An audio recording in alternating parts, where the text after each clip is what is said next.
The void render hit the earth like a falling mountain. The impact shook the ground for 50 miles in every direction. Trees fell down. Windows broke in towns 20 miles away. A lake 3 miles from the crash site splashed water onto its shores. Like a giant had dropped a stone into it, the alien flagship carved a crater, half a mile wide and 300 feet deep into the Rocky Mountains. Steam rose from the wreckage as the superheated metal met the cold mountain air. The ship's hull was cracked open like a broken egg, but most of it was still in one piece. Commander Zekthar woke up in the medical bay of his ship. His body felt like it had been hit by a meteor. 3 of his 6 arms were broken. His left leg was twisted at a strange angle. Purple blood was dripping from cuts on his face, but he was alive. Status report, he said weakly to the medical officer standing over him. Sir, you have been unconscious for 2 hours. We have severe damage throughout the ship. Many crew members are dead or injured, but some sections are still intact. Zekthar tried to sit up, but pain shot through his chest. How many survivors? We are still counting, sir. Maybe 300 out of the original crew of 2,000. The commander closed his eyes. He had lost most of his ship and almost all of his people. The greatest invasion fleet in Vorthek history had been reduced to a few hundred injured survivors trapped in a crashed ship. What about the other vessels? The heavy cruiser Bone Crusher survived the crash. It landed in the southern continent. We have not been able to contact them since the impact.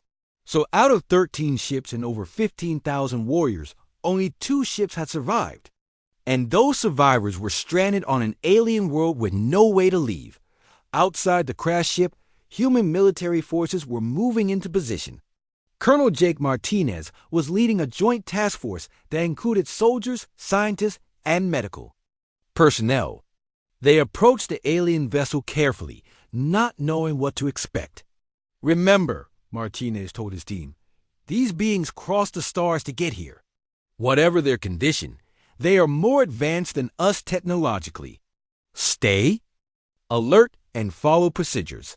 The crater was an amazing sight. The alien ship was bigger than 3 football stadiums, placed end to end. Its dark purple hull was cracked and smoking, but the basic structure was intact. Strange symbols were carved into the metal. Lights flickered behind broken windows. Dr. Amy Foster was part of the scientific team studying the crash site. She walked around the edge of the crater, taking measurements and photographs. The ship was clearly damaged, but it was also clearly a masterpiece of engineering. How did they build something this big? Asked Dr. Ben Clark, her colleague from NASA. Very carefully, Foster replied. This ship probably took years to construct, and now it's space junk because they didn't understand orbital mechanics. Inside, the ship, Sub-Commander Veltes, was trying to restore basic systems. The main power was offline. The computers were damaged. The communication array was destroyed. They were blind and deaf, trapped inside their own vessel. Sir, she reported to Commander Zekthar, we have partial life support in sections 1 through 7. The rest of the ship is either destroyed or sealed off. We have food and water for maybe 2 weeks. Zekthar was now able to sit up, though. Every movement caused him pain. What about weapons? The main gun is destroyed. Most of the smaller weapons are offline. We have perhaps 50 energy rifles that still function. And the humans? Unknown, sir. We cannot scan outside the ship. But logic suggests they know we are here. Zekthar nodded. The humans would be curious about the crashed ships. They would want to investigate. They would want to know what had fallen from the sky. Outside, the human military was setting up a perimeter around the crash site. Soldiers took positions behind rocks and trees. Scientists set up equipment to study the alien vessel. Medical teams prepared to treat any survivors they might find. Sheriff Bill Turner arrived at the crash site with deputies from 3 counties. He looked down into the crater at the massive alien ship and shook his head. Well, he said to Deputy Susan Miller, This is definitely the strangest thing I've seen in 20 years of police work. Should we try to make contact? Miller asked. That's above my pay grade. The military will handle first contact. We're just here to keep civilians away, but civilians were already arriving. News crews were setting up cameras on nearby hills. Curious locals were driving up mountain roads to get a better look. The crash site was becoming a tourist attraction. Dr. Foster was studying the ship's hull when she noticed something. The metal was worn to the touch, but it was also vibrating slightly. She put her ear against the surface and heard sounds from inside. Voices, movement. The aliens were alive. Colonel Martinez, she called on her radio, there are definitely survivors inside the ship. I can hear them moving around. Any idea how many? No, but they're active. They're probably trying to repair their ship or at least figure out what happened. Martinez made a decision. We need to establish communication. Dr. Foster, you're our expert on these beings. Any ideas on how to talk to them? Foster thought. About it, mathematics. Every intelligent species understands mathematics. We start with basic numbers and work up to more complex concepts. She walked to the side of the alien ship and began tapping on the hull. Tap, pause. Tap, tap, pause. Tap, tap, tap. She was counting in the most basic way possible. Inside the ship, a Vortic technician heard the tapping. Sir, something is tapping on the outer hull. It sounds like a pattern. Subcommander Veltes listened to the tapping. 1 tap, 2 taps, 3 taps. It is counting, she said. The humans are trying to communicate. She reported this to Commander Zekthar, who was now able to stand with help. His pride was shattered, but his mind was still sharp. They are being peaceful. They could have attacked us while we were unconscious, but they chose to communicate instead. What should we do, sir? Zekthar thought about his options. He had a few hundred injured warriors on a planet with billions of humans. His ship was destroyed. His fleet was gone. Fighting was not an option. Surrendering was not an option either, because Vortic warriors did not surrender, but talking might be possible. Respond to their signal, he ordered. Tap back the same pattern. Veltes. Use a metal tool to tap on the inside of the hull. 1 tap. 2 taps. 3 taps. 4 taps. Outside, Dr. Foster heard the response and smiled. They're communicating. They understand the pattern. She continued the sequence. 5 taps. 6 taps. 7 taps. Each time, the aliens responded with the correct number. After 20 minutes, they had established basic counting. Foster then began tapping prime numbers 2, 3, 5, 7, 11. These were numbers that could only be divided by themselves and 1. Any intelligent species would recognize them. The aliens responded correctly. They understood mathematics. Next, Foster tapped out the Pythagorean theorem. In a right triangle, the square of the longest side equals the sum of the squares of the other 2 sides. She used a pattern of taps to represent the equation. Again, the aliens responded correctly. Colonel Martinez watched this exchange with amazement. Dr. Foster, you're having a mathematical conversation with aliens. It's working, she replied. They understand our signals. They're responding appropriately. These beings are definitely intelligent. Inside the ship, Commander Zekthar was also amazed. The humans were demonstrating mathematical knowledge. They understood concepts that required advanced thinking. These were not the primitive creatures he had expected to conquer. Sir, said Veltes, these humans are more intelligent than our initial scans indicated. Yes, Zekthar replied. We underestimated them. We thought they were primitives because they had no space weapons. But intelligence and technology are not the same thing. He looked around his broken ship.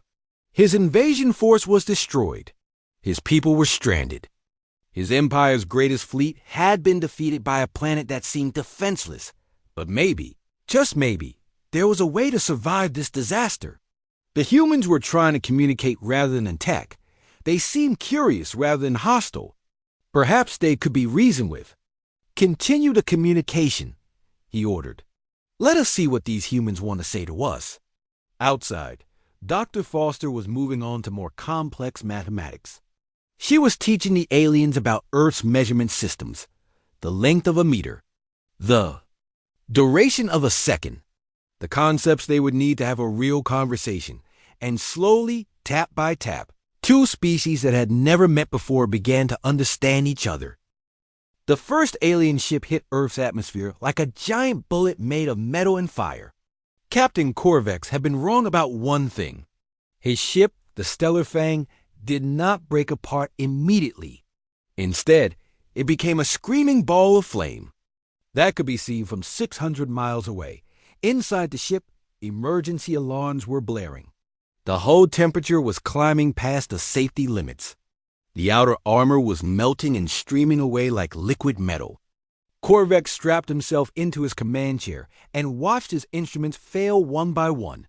"Hull breach on deck 7, shouted his engineering officer. "Hull breach on deck 12. Hull breach on deck 15. The ship was coming apart piece by piece. The atmosphere was tearing it to shreds. Corvex had fought in space battles where enemy lasers had tried to destroy his ship, but this was different. This was like being eaten alive by invisible fire. "All crew to escape pods," he ordered. But even as he said it, he knew it was too late. The escape pods would burn up just as fast as the ship. The Stellar Fang lasted 4 minutes in Earth's atmosphere before it finally broke apart. The explosion lit up the sky over 3 states. Pieces of alien metal scattered across farms and forests. The proud warship that had conquered 2 worlds died as space junk falling into a gravity, while it could not escape. On the ground, Sheriff Bill Turner was driving his police car through the mountains of Colorado. His radio was full of reports about falling debris. Ranchers were calling in about strange lights and loud explosions. Some people were reporting pieces of metal the size of cars landing in their fields. "Sheriff," called Deputy Susan Miller over the radio, "I'm looking at a piece of what used to be something big. It's got writing on it, but it's not in any language I know. Take pictures," Turner replied. "The military will want to see them." Turner looked up at the sky through his windshield. More lights were streaking overhead. More alien ships were dying in Earth's atmosphere. He had been a police officer for 20 years, but he had never seen anything like this dot at Peterson Air Force Base. Captain Steve Rogers was tracking the falling objects on radar. His pilots were in the air, but there was nothing for them to shoot at. The aliens were destroying themselves. "Control, this is Eagle 1, called his lead pilot. "I can see one of the big ones breaking up. It's like watching a building fall apart in slow motion." "Any sign of survivors?" Rogers asked. "Negative. That thing is burning so hot I can't get within 10 miles of it." Rogers shook his head. The most powerful invasion fleet in the galaxy was being destroyed by basic physics. Earth's gravity and atmosphere were doing what all of humanity's weapons could not do in space. Commander Zekthar watched another ship disappear from his tactical display. The medium cruiser Darkblade had just broken apart over the Pacific Ocean. That made 7 ships lost, 7 crews dead. 7 vessels that had taken years to build, destroyed in minutes. "Sir," said Sub-Commander Valtes, "the remaining ships are requesting permission to abort the mission." Zekthar looked at her with his 4 eyes. "Abort to where?" "We do not have enough fuel to escape the gravity well. We cannot go back. We can only go forward. Then we die here." "Yes, we die here, on a planet we thought was defenseless." The irony was crushing. The Vorthic Empire had sent its best fleet to conquer what appeared to be a helpless world. Instead, they had sent their best fleet to die in the most humiliating way possible, not in battle, not fighting against superior weapons, but simply by flying too close to a planet they had misunderstood. On Earth, Dr. Amy Foster was giving interviews to news reporters. Everyone wanted to know what was happening. Everyone wanted to understand how alien ships were being destroyed, without anyone firing a shot. It's orbital mechanics, she explained to a television reporter. The aliens miscalculated Earth's gravity. They approached too fast and too steep. Now they're trapped and falling toward the surface at speeds that will destroy them. But how is this possible? The reporter asked. These are advanced aliens with better technology than us. Technology doesn't matter if you don't understand physics. Earth is a dense planet with strong gravity. Most alien species probably evolved on worlds with weaker gravity. They're not prepared for conditions like ours. Meanwhile, the eighth alien ship was beginning its death spiral. This one was a heavy cruiser called the Iron Talon. It was larger than the previous ships and built stronger. Captain Vextar had commanded it for 12 years. He had seen it survive direct hits from plasma cannons, but now it was shaking apart from simple atmospheric friction. Captain, said his tactical officer, the hull is failing. We're losing structural integrity. Vextar nodded grimly. He had watched the other ships die. He knew what was coming. Send a message to the fleet. Tell them the humans did not defeat us. The planet defeated us. The Iron Talon lasted 6 minutes before it exploded over the Atlantic Ocean. Fishing boats saw the fireball and thought it was a falling star. They had no idea they were watching the death of an alien warship that could have destroyed their entire country. Back on the flagship Void Render, the surviving crew was preparing for their own atmospheric entry. Commander Vextar walked through the corridors of his ship, looking at his warriors. These soldiers had conquered cities and defeated armies. Now they were strapping themselves into crash positions, hoping to survive a landing they never should have attempted. Commander, said one of his officers, what will you tell the Empire if we survive? Vextar thought about that question. How do you explain that the greatest invasion fleet in Vorthic history was destroyed by gravity? How do you tell your leaders that you lost a war without the enemy firing a single shot? I will tell them the truth, he said finally. I will tell them that we underestimated our enemy. We thought Earth was defenseless. We were wrong. The Void Render was now glowing like a small sun as it fell through Earth's atmosphere. The ship was massive, over 2 miles long, and built like a flying fortress. Its hull was thick armor designed to withstand nuclear weapons. But even this mighty vessel was being torn apart by atmospheric friction. Sir, reported Navmaster Herdock, we have lost the outer hull plating. We are losing the secondary armor. The primary structure is holding, but barely. Time to impact? 2 minutes, sir. Vextar activated the ship's internal communications. All crew, this is the commander. We are about to crash on the planet's surface. Our mission has failed. Our fleet is destroyed. But we are Vorthic warriors. We will face death with honor. Throughout the ship, soldiers and officers prepared themselves. Some prayed to their gods. Others thought about their families on distant worlds. All of them knew they were probably going to die on an alien planet, far from home. On Earth, millions of people were watching the sky. The largest alien ship was visible even in daylight, a blazing streak of fire falling toward the mountains of Colorado. Television news was broadcasting live coverage. Radio stations were giving updates. The entire world was watching the end of the first alien invasion. Lieutenant Colonel Jake Martinez was coordinating the response from NORAD. Military units were moving to surround the projected crash site. Medical teams were standing by. Scientists were preparing to study whatever survived the impact. Dr. Foster, he called on his phone, what's your prediction for the big one? It's large enough to survive atmospheric entry, she replied. But it's going to hit hard. Very hard. We're talking about a 2-mile-long object hitting the ground at several thousand miles per hour. Survivors? Maybe, if they're tough and lucky. But even if some of them live through the crash, they're going to be hurt and stranded. Martinez nodded. In a few minutes, humanity would have its first contact with an alien species. But it would not be the contact anyone had imagined. Instead of meeting proud conquerors, Humans would be meeting the survivors of the worst military disaster in galactic history. The Void Render continued its fall toward Earth, carrying the remnants of Commander Zekdar's invasion force toward a meeting with the ground that would change everything for both species.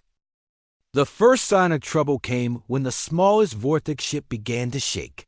Captain Corvex had commanded the light cruiser Stellar Fang for 8 years.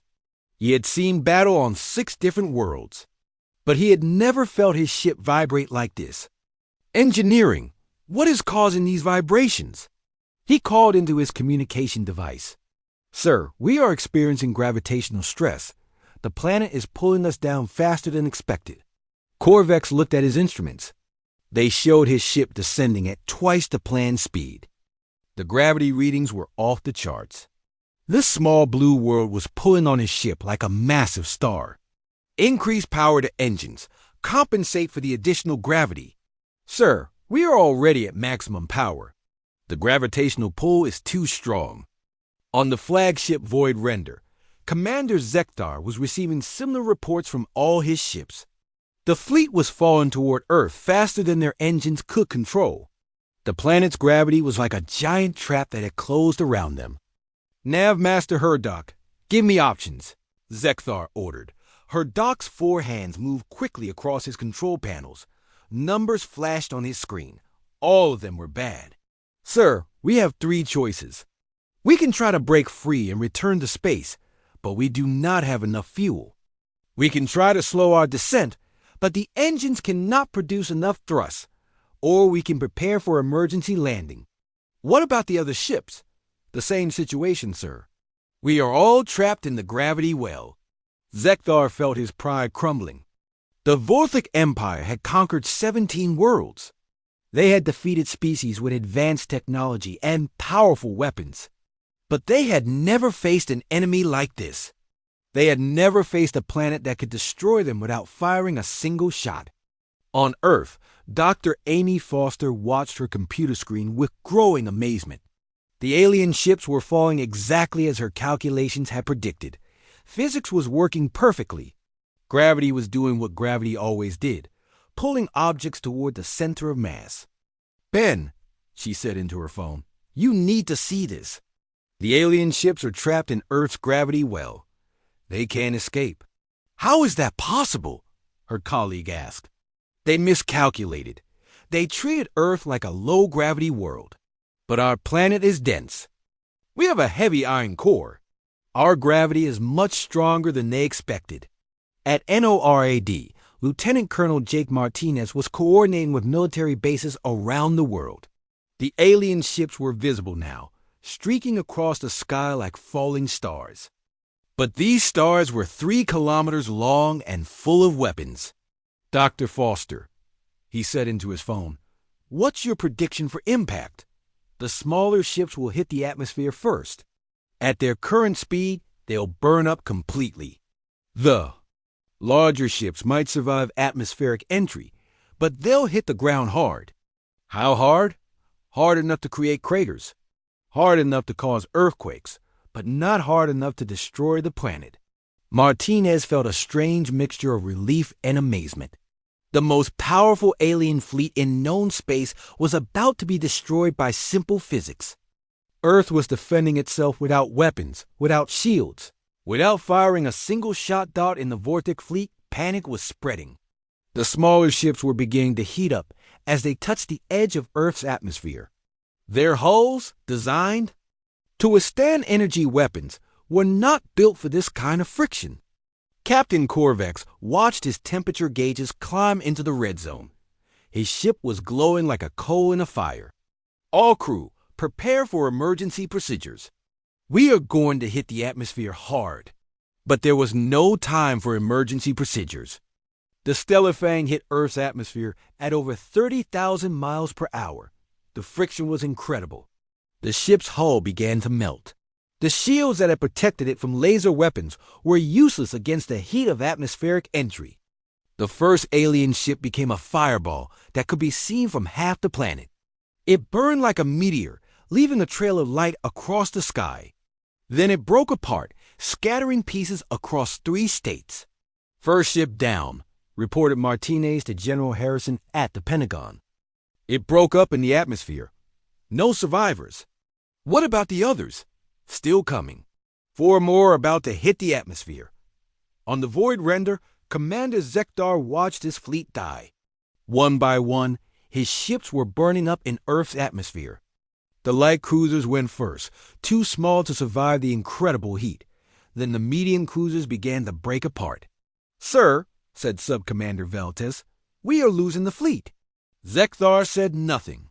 He stood on his bridge, watching the tactical display as ship after ship disappeared. Each dot on the screen represented hundreds of Vortic warriors. Each ship had been a masterpiece of engineering. Now they were all burning up like pieces of space debris. "What about our shields?" he asked. "Useless, sir. The shields are designed to stop energy weapons, not atmospheric friction." "Our armor?" "Melting, sir. The heat is too intense." Zekdar finally understood. The humans had not defeated them with superior technology. They had not outfought the Vortic fleet. They had not even fired a weapon. Earth itself was the weapon. The planet was a trap disguised as a helpless world. On Earth, people were gathering outside to watch the light show. Children pointed at the sky as alien ships burned up like shooting stars. Scientists took pictures and measurements. Military leaders watched their radar screens with amazement and relief. Sheriff Bill Turner was evacuating his small town in Colorado. His radio crackled with reports from the state capitol. "Bill, we've got debris falling all over the state. Some pieces are as big as cars. Any sign of survivors?" Turner asked. "Negative. These things are burning up completely. It's like watching meteors, except they're alien spaceships." Dr. Foster was now on a conference call with military leaders from around the world. Everyone wanted to know what was happening. Everyone wanted to understand how a primitive planet was destroying an advanced alien fleet. "It's simple physics," she explained. "Earth is denser than most planets. We have strong gravity and thick atmosphere. When the aliens tried to land at high speed, they got caught in our gravity well. Now they're falling too fast to survive atmospheric entry." "Are you saying Earth is naturally defended?" asked a British general. "I'm saying Earth is a fortress. Any species that tries to invade us has to deal with our gravity, our atmosphere, and our weather. Most alien species probably evolve on worlds with weaker gravity. They're not built for conditions like ours."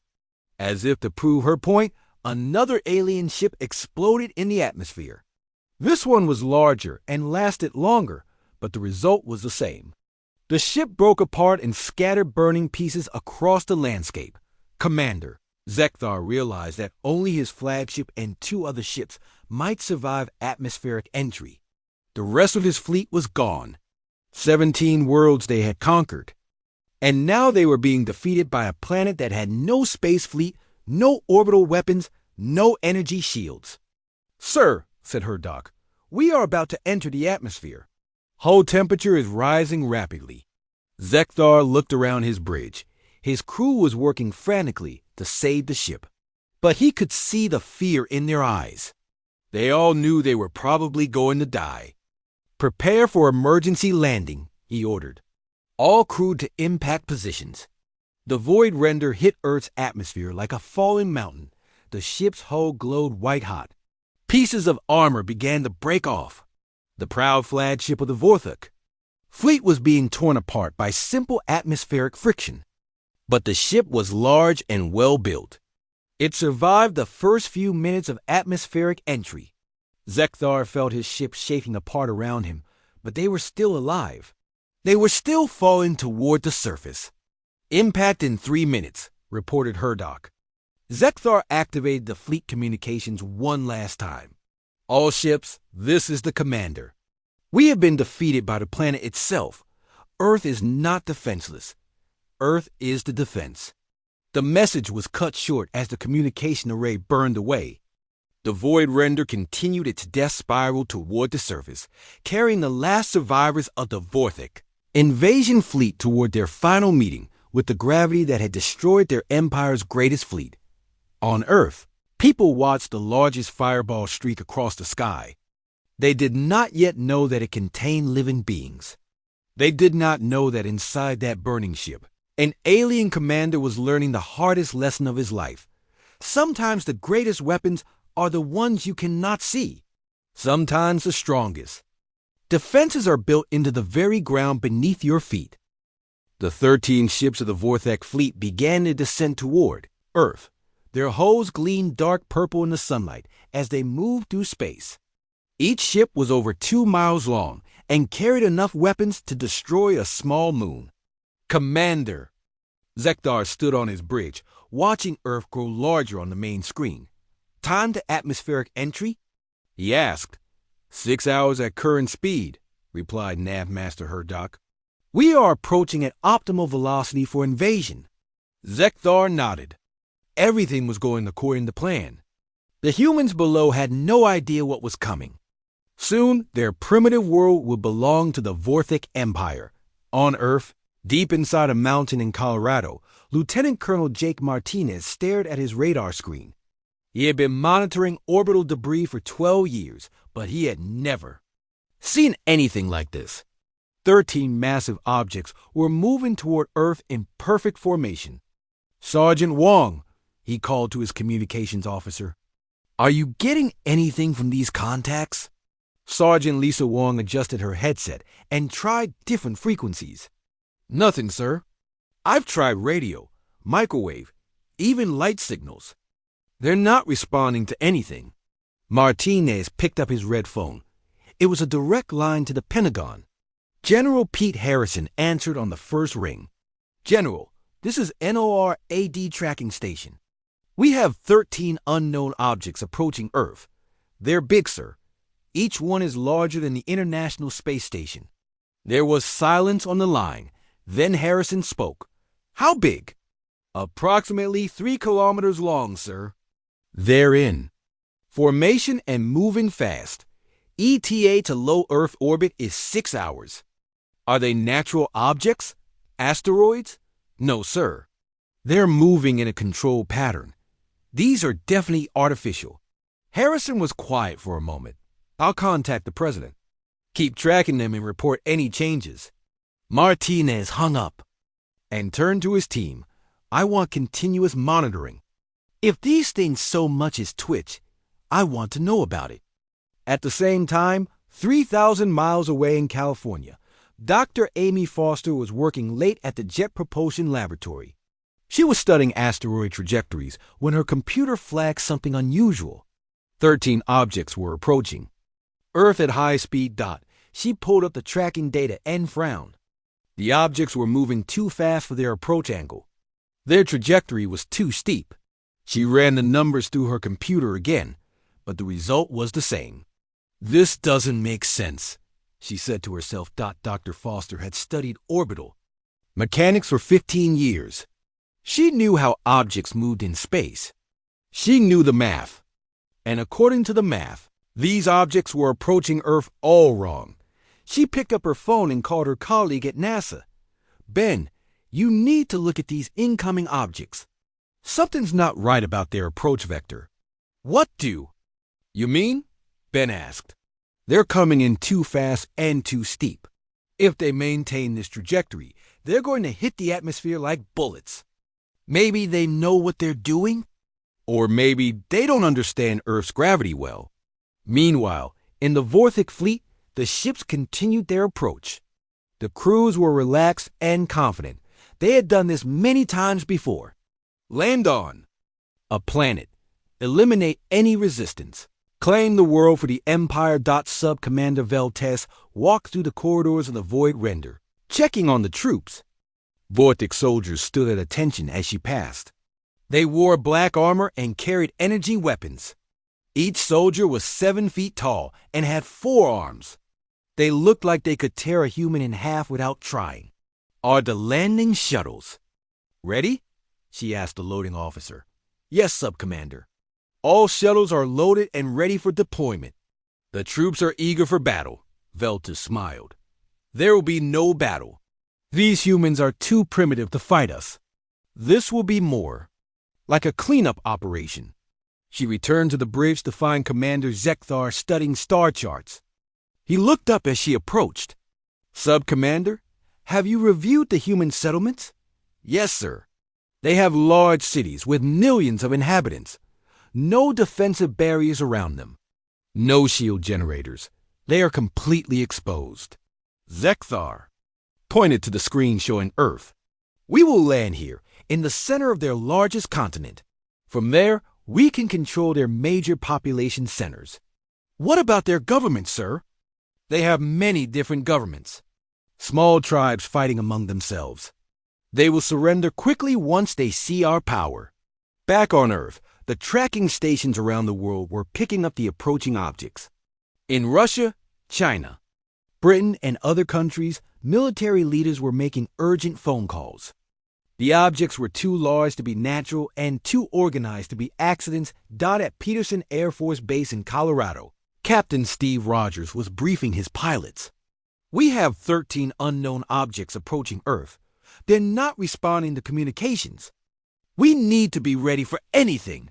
One of his pilots raised her hand. Sir, what if they're hostile? Then we do our job, Rogers replied.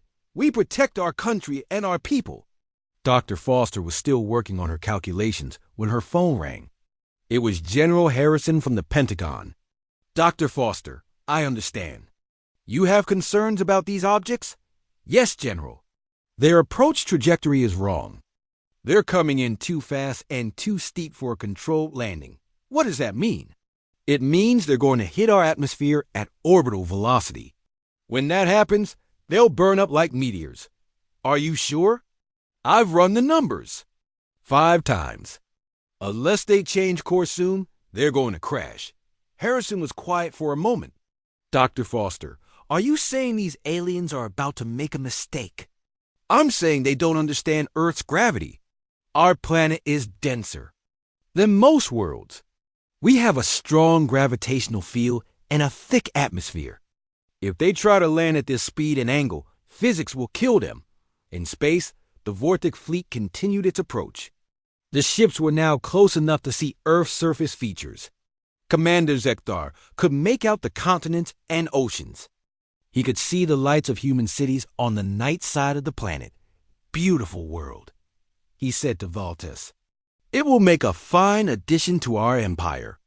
Sir, said Nav Master Hurdock, I'm getting some unusual readings from the planet's gravitational field. Zekthar looked at him. What kind of readings? The gravity is stronger than our initial scans indicated. Much stronger. How much stronger? Nearly. Twice what we expected, sir. The planet's very dense. Zekthar waved a hand dismissively. Adjust course accordingly. A little extra gravity is nothing we cannot handle. But Hurdock looked worried. Sir, at our current approach speed, the additional gravity could be a problem. Nonsense. We have conquered worlds with strong gravity before. Make the adjustment and continue with the invasion. On Earth, military bases around the world were going to high alert. Fighter jets were taking off. Missile systems were powering up. Radar stations were tracking the approaching objects with growing concern. But some people knew the truth. Dr. Foster sat in her laboratory, watching the computer screen. The alien ships were still approaching at the wrong angle. They were still moving too fast. They were still heading for disaster. She picked up her phone and called NORAD. Lieutenant Colonel Martinez, this is Dr. Foster at JPL. You need to know something about those incoming objects. What is it, Doctor? They're not going to make it to the surface intact. They're coming in too hot and too steep. Earth's gravity is going to pull them down faster than they expect. Are you saying they're going to crash? I'm saying they're going to burn up in the atmosphere. All of them. Martinez looked at his radar screen. The objects were getting closer. How long do we have? 2 hours, maybe 3. Then physics takes over. In the Vortic fleet, warning lights were beginning to flash on some of the ships. The gravity readings were getting stronger. The ships were accelerating faster than planned. Their descent rate was increasing. Sir, said Hurdock, we need to adjust course immediately. The gravitational pull is much stronger than calculated. Commander Zekthar was getting annoyed. Make the adjustment then. Stop bothering me with minor details. But when her dot tried to adjust the course, the computers gave him an error message. The ships were moving too fast. They were too deep in Earth's gravity well. The course correction would require more fuel than they had. Sir, he said quietly, we have a problem. Zekthar looked at the navigation display. The numbers were changing rapidly. Their descent speed was increasing. Their angle was getting steeper. The planet's gravity was pulling them down like a giant. Han, what is happening? He demanded. The planet's gravity is stronger than any world we have encountered. Our ships are being pulled down faster than our engines can compensate. For the first time since beginning the invasion, Commander Zekthar felt a chill of fear. He looked at the tactical display. 13 ships were falling toward Earth, and there was nothing he could do to stop them. Emergency protocols, he ordered. All ships, prepare for emergency atmospheric entry. But even as he gave the order, he knew it was too late. The Vortic Empire had made a fatal mistake. They had underestimated not just the humans, but the planet itself. Earth was about to teach them a lesson in physics that they would never forget. Commander Zekthar stood on the bridge of his massive warship, the Void Render. His 6 arms moved across the control panels with practiced ease. The ship was huge, bigger than any human building. It had weapons that could destroy entire cities. With a single shot, behind him, 12 other ships waited in formation, all ready for battle. The Vortic Empire had conquered 17 worlds. Each time, the pattern was the same. They would arrive at a planet, scan for defenses, find the weapons, and destroy them. Then they would take the planet. It was simple. It was efficient. It always worked. Zekthar had been doing this for 20 years. His dark purple skin bore the scars of many battles. His 4 eyes could see in wavelengths that humans could not. Imagine, he was the best commander in the Vortic fleet, and he knew it. Sub-Commander Veltus, he called to his second-in-command. Show me the scan results of this new world. Veltus approached with a data tablet in her smaller hands. She looked confused, which was unusual for her. She had been with Zekthar for 10 years and had seen many different worlds. Commander, the readings are strange, she said. We have scanned the entire planet 3 times. The results are the same each time. Zekthar took the tablet and studied the numbers. His eyes widened. Then he laughed. It was a deep, rumbling sound that made. The other crew members on the bridge turned to look. This cannot be right, he said. Scan again. We already scanned 4 times, sir, said Tactical Officer Mordin from his station. The readings are correct. Zekthar looked at the data again. The planet was called Earth by its inhabitants. It was the 3rd planet from a yellow star. The surface was covered with billions of the native species, humans. They had built cities, roads, and flying machines. They had even put some small objects in orbit around their world. But there were no defenses, got no energy shields protecting the planet, no orbital weapon platforms, no particle beam arrays, no antimatter missiles, no quantum barriers, nothing. What about their ships? Zekthar asked. Chemical rockets, Veltus replied. They burn liquid fuel to create thrust. Very primitive. Their fastest ships take months to reach their own moon. Zekthar studied the images of human spacecraft. They were tiny, fragile things made of metal and ceramic. Some of them carried humans to a small space station. Others carried supplies. A few had been sent to other planets in their system, but these missions took years.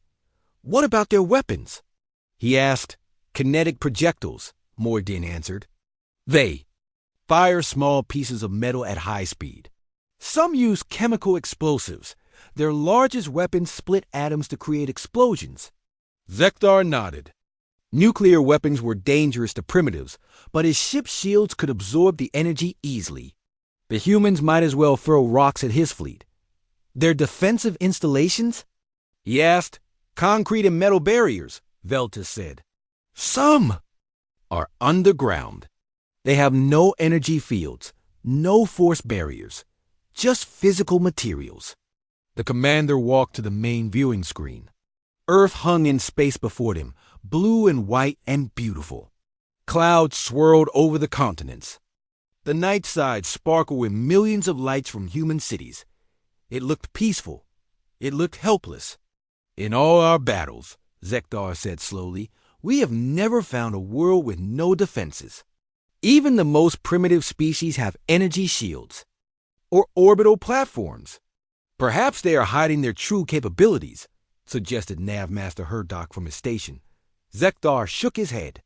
Our sensors can detect any form of advanced technology. There is nothing there. These humans are like children playing with toys. He turned to address his crew. Look at this world. Billions of inhabitants, but no real weapons, no shields, no orbital defenses.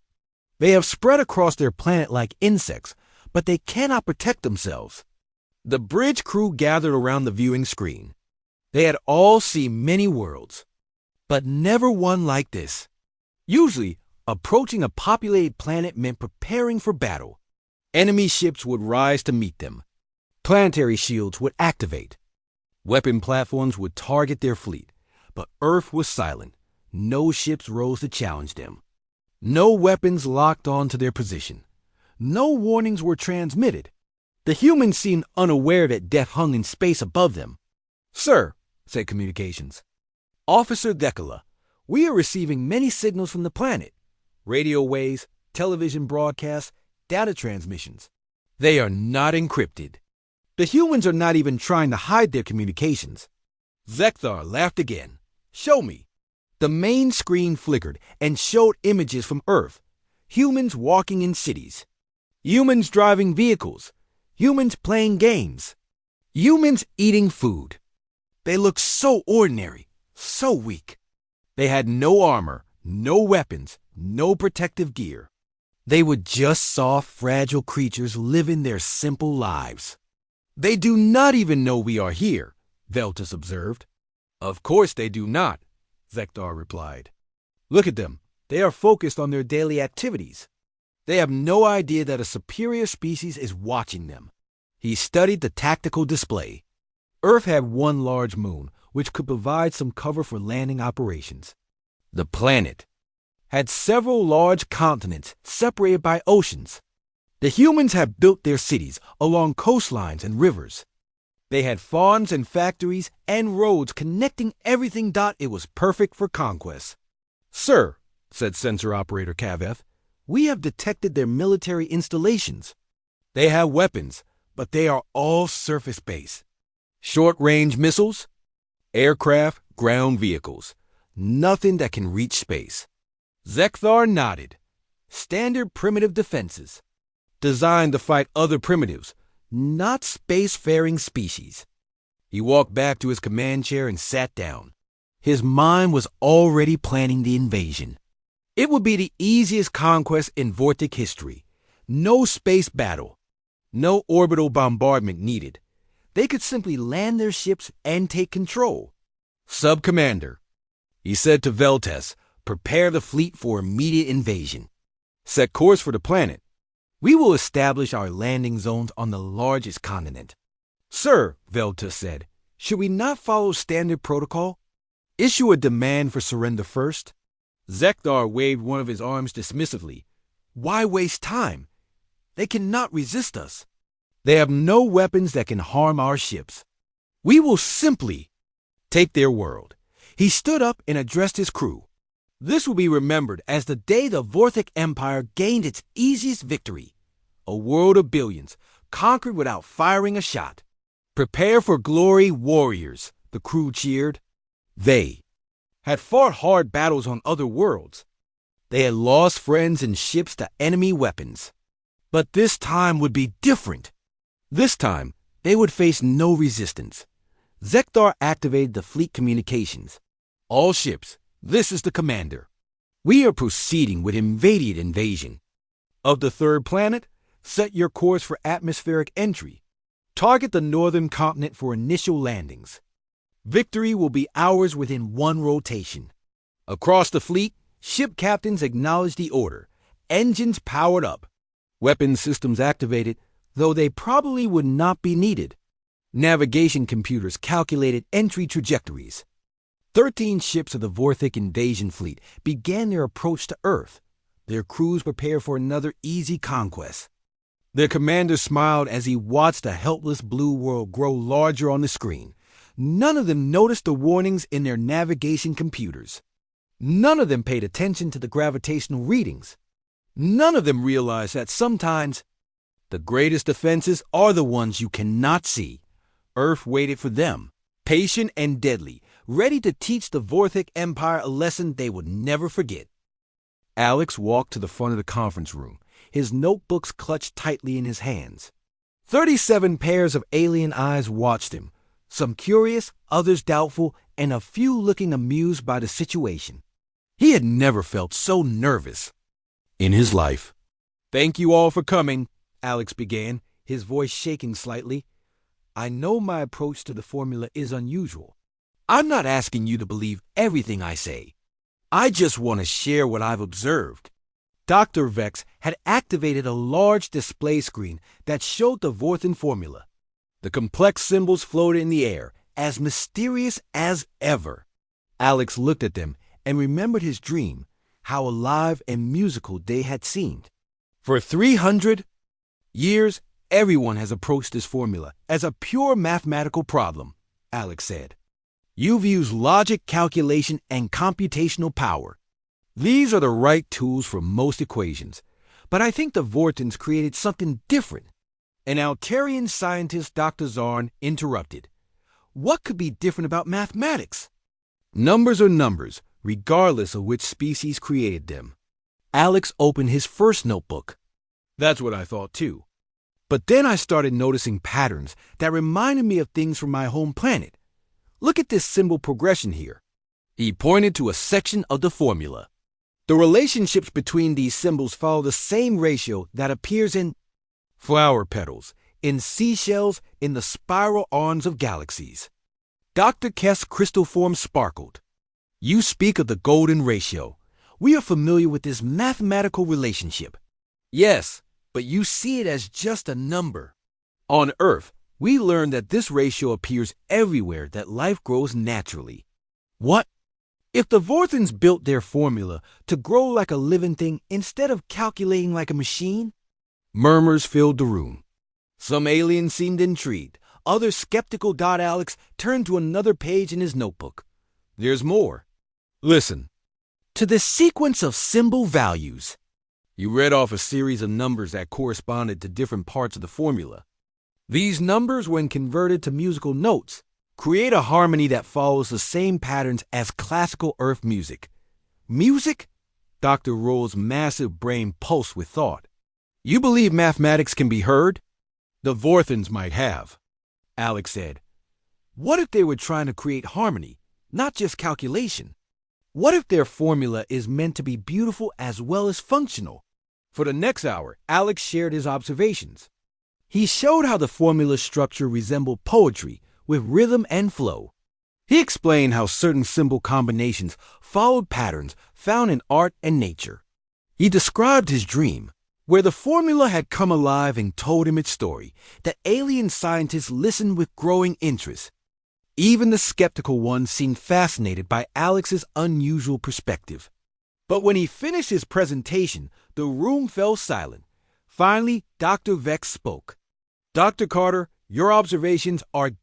creative. But how do they help us solve the formula? Beauty and music are fine, but we need mathematical results. Alex felt his heart sink.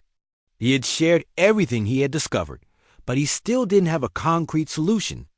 I know my approach seems unscientific, but I think the answer is there, somewhere in the patterns I've found. Think is not good enough, said Dr. Zarn. We need proof. Alex looked at the formula on the display screen. In his dream, the solution had seemed so clear. Now, surrounded by the galaxy's greatest minds, he felt lost and confused. May I suggest something? Dr. Kest said. Dr. Carter, You have spent considerable time studying this formula from your unique perspective. If your approach has merit, perhaps you should attempt to solve it now, while we watch. Alex's mouth went dry. Solve it? Here? In front of everyone? Why not?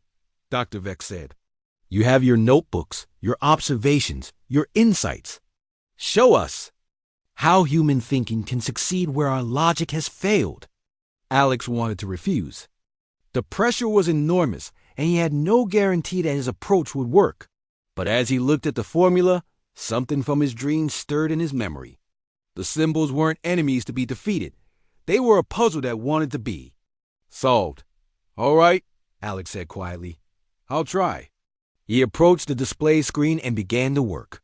Instead of starting with calculations, he tried to feel the formula's rhythm. He looked for the patterns he had discovered, the connections that reminded him of music and art and life. The alien scientists watched in fascination as Alex worked in a way they had never seen before.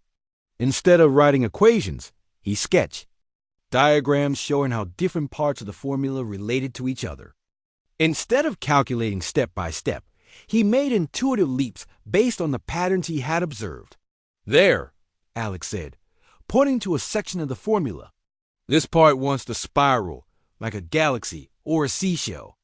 And this section here creates a harmony with it, like musical notes that sound good together. Dr. Keth moved closer. Show us. Alex began to manipulate the symbols, not through force or calculation, but by letting them flow naturally into the patterns he had discovered. He treated the formula like a living thing that needed room to grow. Something amazing happened. As Alex worked, the formula began to respond. The symbols seemed to arrange themselves more easily, falling into patterns that felt right even though Alex couldn't explain why. The mathematics became elegant, beautiful, almost musical in its harmony. Incredible, whispered Dr. Rao. The formula is simplifying itself. Alex felt the solution building like a wave. The pieces of the puzzle were falling into place, not through logic but through understanding. He could feel the formula's rhythm, hear its music, see its story unfolding.